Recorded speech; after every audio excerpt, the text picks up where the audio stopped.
Well, I think it's, I don't know. I've learned a lot from Melanie about the process of editing. I think she really, I mean, she's published, I think she's worked on over 100 books when she was a book editor.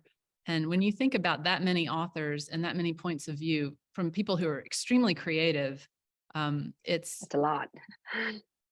she's so modest about imposing her own ideas. She's just a complete magician at drawing out your best work or getting you to Mhm. think about it carefully. And I don't know, it's very hard to let one's ego go, but she really doesn't have any ego, and that's why she's so brilliant. So Mhm. whenever you see something in a field guide, it's likely that Melanie has done something pretty interesting in terms of working with the designer. So, and I'm glad to hear that you had a good experience with her, because she she's very special to us. So here's some more still lifes. It's very funny. You're always going to see some still lifes in field guides. Our stylist loves to play with the yarn and with all of the you know, just thinking about what's beautiful in a particular yarn. And then this is a super cute project. I would say if you haven't tried Nua and you're curious about it, this is a really quick project that again shows Carol playing around with, just a really simple idea of cable. They're not even cables. This is just a knit purl pattern, really. Well, there is some Oh, cables because the that's right. top of them close with cables. Yeah, yeah, yeah. It is. I had fun with this one because I wanted it to be very graphic, but still have cable taking cables again, but used in a totally different way. Because often when people think of cables, they have a picture of closer to the twining wrap. And so, Yeah, like all of the other projects in this, basically use cables, but each one looks totally different from previous ones. yeah, So just by actually, yeah, having the cables form arches rather than full on cables, and this one took quite a few little goes at the swatching because it was they were either too close or they weren't and are getting lost, and it didn't form exactly the way you thought it was going to form. So it took yeah, a little bit of getting used to till I got it exactly the way I wanted. yeah. And you can Um, see on the chart there, you can see where the cables are falling. yeah. Um, Very cool. And there's some more Ireland. So if you're just joining us now, we're talking with Carol Feller. We are having a wonderful conversation about her field guide number 14, Refresh, which we are refreshing with a special offer. If you order any quantity of NUA this week from MDK, we will include a free ebook download of this amazing book. I honestly would encourage you to get the print edition just because I love I love having a printed version that's a beautiful little book. I've always, even if you have the ebook, you're going to probably want to print it out. So anyway, so that'll go through Wednesday. One other thing, and then Carol, I have a whole nother set of questions for you. Just a heads up, everybody, we just opened registration for a workshop coming up with Olga Brian Kafilian, who is an amazing designer. I don't know if you've followed her work, Carol, but she's a very three-dimensional. She's a very Oh, yeah, she's based in DC, isn't she? Or Olga she? Jazzy is how she's known on Ravelry. Yeah, yeah, Um, yeah, yeah, yeah. No, I know her. Yeah, no, her work is amazing. So maybe you can just hop on over for that. Come over. It's June 10th and 11th. Just hop a plane. It's going to be great. Well, if anybody's interested in attending, we just opened registration and it tends to fill up pretty quickly. So if you are interested, there'll be a link in the chat for that. Carol, this field guide was published 3 years ago. A lot has happened since then. Tell us about what you're up to and how the past 3 years have been in terms of your design work and the sort of evolution of what you're doing online and in print. Yeah. Well, I suppose like with everyone else, things right about the time this came out, most of what I was doing got scuppered because I normally do an awful lot of, and even the thing with you because we We were normally do a gonna have, lot. Yeah, oh my God, we had an entire trip. We had the travel agent had set up a wonderful tour to Ireland to yep, come see you. yep, Um, and it got scuppered. Peter. So we need to get But that books. But that happened with every single one of my tours, because I do knittingtours.com. I do tours for them in Ireland. So I'll just teach a class, and then I've done a few retreats with them. And so it between that and a few other companies that were coming in, I had a really, really kind of hectic schedule set up. And so suddenly all of those got wiped out one after another over the course of several weeks. And I had this big open space, which was quite disconcerting.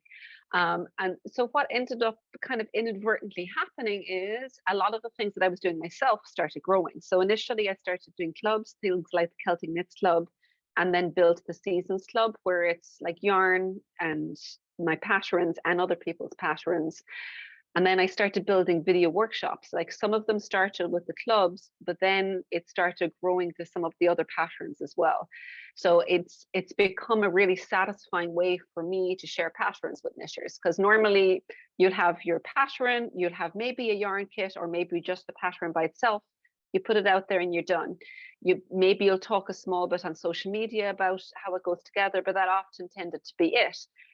But because my constructions might be a little bit unusual, or I'm frequently trying to teach people as I'm going through patterns, what I started doing over that period of time is building each of my patterns into workshops. As I was knitting through and designing the pattern, I would record every section as I went along. And they began with knit alongs and just became part of it. And then I started developing them into just whole separate products. So then now at this stage, I don't do a pattern without doing a pattern workshop or a project workshop to go with it. And the amount of people that have come back and said, I could never have actually knit that without the workshop, because it just allowed me to see what was happening along every stage along the way. And when I ran into problems, I had something to help me. So it ended up being a win-win, because I was able to still teach people, but apart. And at the same time, people were able to get exactly what they needed from a pattern, and even really upskill, because they could take a pattern that was a little beyond their skills. And with the workshops, it was able to kind of keep moving them forward with it, you know? Yeah. Well, it's certainly transformed the knitting world. I think this new ability to have virtual courses. Mm-hmm. You know, I know you love being able to reach people all over the world. It's just got to be an amazing, extension of what you've already been doing. So Yeah, no, it helped do a lot more from this space here. And I moved into a new studio space. I'm upstairs, but like there's a shop downstairs now. This is above us, there's a camera, like not that I'm using it right this second. So I've actually kind of expanded my physical space a lot as well, with people helping me. So that is very different too. yeah, I think we're all TV producers at this I point. know. Like it or not. So let's see. We have some good questions from folks. If you have any questions for Carol, please put them in the chat. We'll try to get to as many as we can. There's a question: is this a fuzzy type yarn? Is there a substitute for someone who can't wear yarn like mohair? This is It's not fuzzy. It's deceptive, because I've actually had somebody describe it as rustic luxury, because it looks like it's going to be rustic, but there's no fuzz. It's the linen in it because the linen doesn't lie flat with the mohair and the yak. It looks like there's a fuzz to it, but it's just the fact that the linen doesn't, I suppose, adhere to the thing in the same way, but it's not fuzzy, and it's in the way mohair would be. It's bits of linen, is what you're seeing.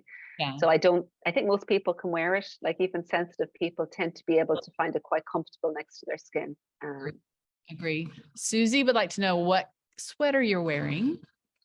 This is Dorchla, Dorchla, which it's in another one of my yarns called Blasta. And this is a marl, actually. I don't know if you can see it here. I've become very fond of marls because you can do a lot with them. It looks like you've got it looks like you're holding two ones together, but it's all done at the same time. But it took this was developed from a hat, believe it or not, because it started off as a hat with blackberry stitch and a bunch of simple cables and ladder stitches. And I like the stitches together so much that I took those stitches from the hat and did it into a sweater. So it's a shorter one, because I've also kind of gotten a little bit into crop sweaters quite a bit as waists have come higher, so sweaters go shorter. Knitting is faster too, right? if you're done sooner. Yep. Tell me the yarn again. So the pattern is called Dorschla. Dirk, Dorchla, and the yarn is Blasta, Blasta. So Blasta is marled itself. This one is, some of it's plain. This just happens to be one of the marls. There's a few marl colors, and the rest of them then are solid colors. But that one is actually, this is a yarn that is spun for us in Donegal. Um, Right, so this Carol. one's 60% Irish. Nua is spun in Peru, but this one is Donegal. Mm. Another thing with the pandemic is you found yourself kind of drawing closer to home. So yarns milled in Ireland held more appeal. There was less delays getting hold of them. Yeah, definitely. A lot of love for your online courses, Carol, coming in. Excellent. Yeah, I get it's some of the best feedback I've ever gotten from things I've done is actually being those courses. Just they, I think, really enable people to upskill. Yeah, it's a lot of, you've had some folks are here who've done workshops with you in Ireland. Wonderful. Oh, excellent. Heather wishes that there were videos to go with all the field guides. So do we.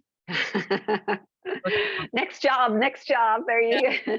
23 field guides, videos, go. We actually, just a teaser of sorts, we are going to be launching the new version of the MDK website is coming up. So we've been working on it a long time. It will look very, very similar to our current website. It will repair a lot of things on the back end that you really don't want to hear about, but things that are functionalities that have been plaguing us for a long time. The reason I bring it up is one of the new features is going to be a library of every field guide pattern, a single page for each pattern with all the information about it and videos and things that we have done related to every pattern. So watch for that launch. We're really excited about it. We feel like having this database, it's a library, you know, it's a full library. So Carol, all your patterns will be searchable in a new way on the MDK site, and all the videos and things like that. And very exciting. Yeah, and our team has grown enough that we really do have the capability to do videos in-house, and it might take a minute to do 22 other field guides worth of instructional videos, but you know, love a stretch goal. So it, that's on the long list. Let's see. Will you be leading retreats in 2024? Is a question. Yes, there will be one. Yeah, most years there's one up down in Kerry, which is west of me. There's one down in a place called Park Nasilla. It's rural, but it's a resort, so kind of a nice combination. But yeah, most years with knittingtours.com, I do one. They're all up my website as well, stonestitches.com. So, but I don't think, I don't think the 24 ones are up yet, but there will be one. And you can always even send me an email if you kind of want to get on the list to make sure that you know about the first ones up. Yeah, that's fantastic. Can you talk about your knit along for the Galway yarn? Yeah, that's actually that was a complete surprise this year for us because Galway wool is the last native heritage wool in Ireland. And it had kind of, there's not a very strong wool market here in Ireland because there's no ability to scour. They're shipped abroad to the UK to be scoured, and then when it comes back, even if it's milled here, it's hard to actually preserve the integrity of it being Irish. But a couple of years ago, the Galway Wool Co-op formed, and a lady called Blonid, who is kind of the spokesperson for them, she's also the secretary, she really, really became a spearhead for regenerating Galway wool. And Donegal Yarns asked me if I'd be involved in it last year. So we spent a while thinking about it because Galway wool, it's a very strong wool. So it's not going to be a next to the skin soft, but the quality of it was beautiful. It had a lovely bounce, really lovely creamy color. And so we were trying to figure out the best way to use it. So we decided a blanket was probably going to be like the best project that would work with it. So there's 3 of us came together. We've put together an actual, it's going to be a series of squares, different cables and things like that with videos, and also the Galway wool that will be shipped. But it took off better than we could have ever hoped. So I'm really looking forward to shipping. That should be the end of this month. That should ship now. So very exciting.